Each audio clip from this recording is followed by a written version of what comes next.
Hi guys, welcome to my channel. My name is Susan Dyer. I have a Facebook group called Divine Women where all are welcome and it's amazing. Check it out. So guys, stay tuned for the 2 straight up hallmarks. Like emotional hallmarks, I guess, of people on this spiritual path. Because there are 2 and we've all got them. And just speaking them aloud is so comforting. So here we go.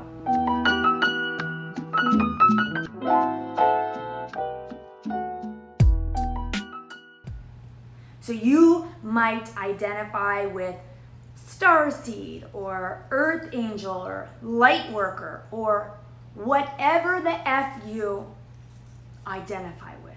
I don't care. They're all just words. But what that means is that you are driven. There's a passion in you that you must pursue this whole spiritual path. We call ourselves all these different things, but honestly, to me, that just kind of draws borders that are unnecessary and untrue. But that's okay. I'm just saying, no matter what you identify with, you are here because you're driven to it. You know? Starseed, earth angel, incarnated angel, psychic. You get the idea. Lightworker. And it's good to have words. I mean, like, we need to have a word for God. How would we talk about it? You know? We need words. But what I'm saying is there are 2 things that really bring us together. And I know you'll find comfort in it, and I know you'll relate. So the first one, is this sense or this inner knowing, and it can even kind of tip into shame. It can go deep, this one. It did for me. Super deep. But that's another story. I was intentionally hiding my clairvoyance my entire life because my parents told me it wasn't true, so I just branded my own self crazy and broken and weird. So that's a different story, but I really resonate with this one. And actually I've found a number of people do. Like deeply, you know what I'm saying? So here it is. You feel in some way, at some level, like a misfit. And literally, I mean like a misfit. That you just don't quite belong. That you're just a little bit different than the next person. You know? And you might even have a word for it. For me, I had a word for it. Actually, I had 2. But my main word for it, and I would hear it. That's the thing. I would hear it from people a lot. And it would kill me. Because I'd be like, oh my God, they know.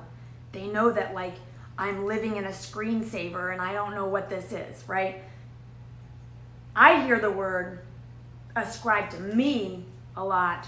Like, I mean all through.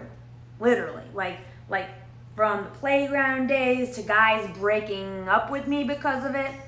Literally. Weird. Weird was my word.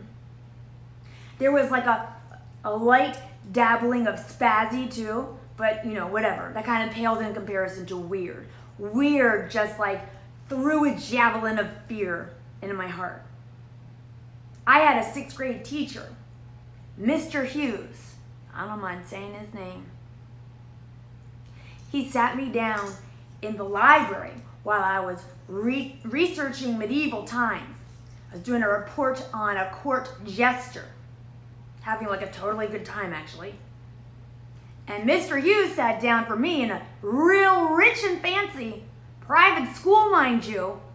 If I had breathed a word of this to anyone, he'd been fired. And let me tell you something ironic. This man lived in DC, And he had a potato museum in his basement. So just remember that while I finish my story. Pot calling the kettle black, okay? But I'm just saying.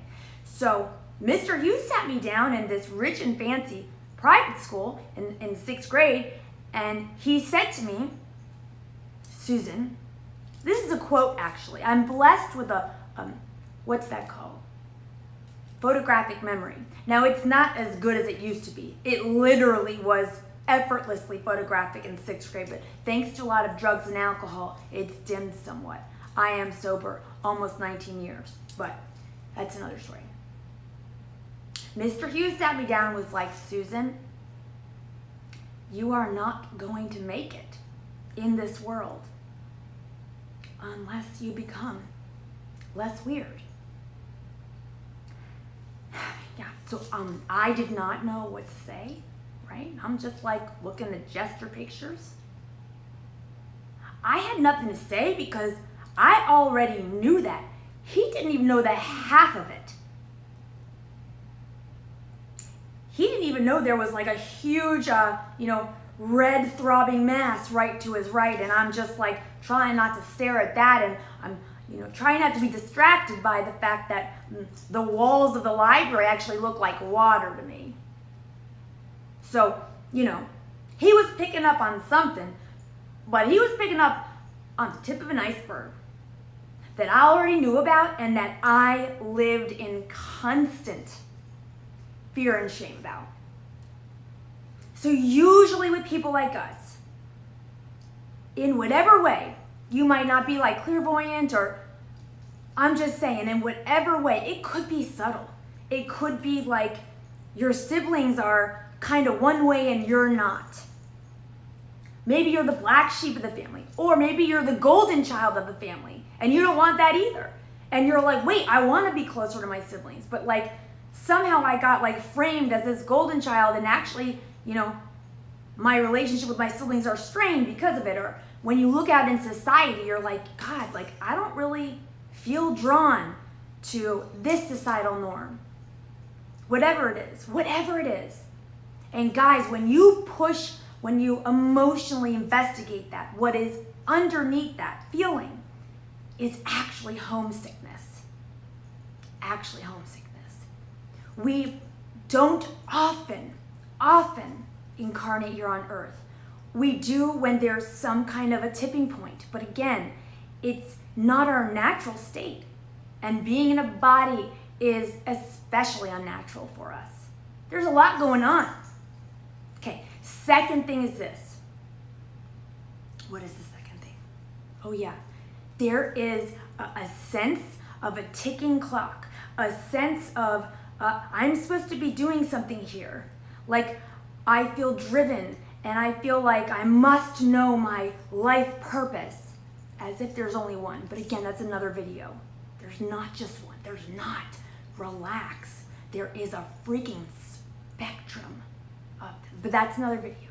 But there is this sense of I'm here and it's for a reason. And I'm not really sure what that reason is, but I really want to find out. And that's actually the point where most of my women come to work with me. They're at that point where that pressurization or that curiosity becomes uncomfortable. And it's like, I need to seek some help to get some clarity. That's usually when they find me. And I want to tell you right now, you do have a purpose, but it usually boils down to just embodying a certain emotion. That's another video. There is not one glimmering, mysterious purpose that if you don't find it, you've done messed up and you couldn't find your purpose. Oh my God, that's impossible. You have a spectrum of potential purposes, and I'll do some videos on that because even tapping into those are not complicated. I promise you, none of this is. It really is all intuitive. It really is. It's really just remembering. But those two qualities, each and every one of you watching, in your own way relate to. And that is beautiful. Look what it's done. It's fueled you with a divine dissatisfaction to the point where you're here and you're investigating and you're gonna figure it out. You're gonna find it out. You're gonna tap into something. You're not gonna rest until you find it. I think it's so freaking beautiful. It really is, both of them, what end up driving us to find something of meaning. And not only that, to find something of meaning for ourselves, but also in a way that translates somehow helpfully to our fellows. So beautiful. I love you guys. Talk soon.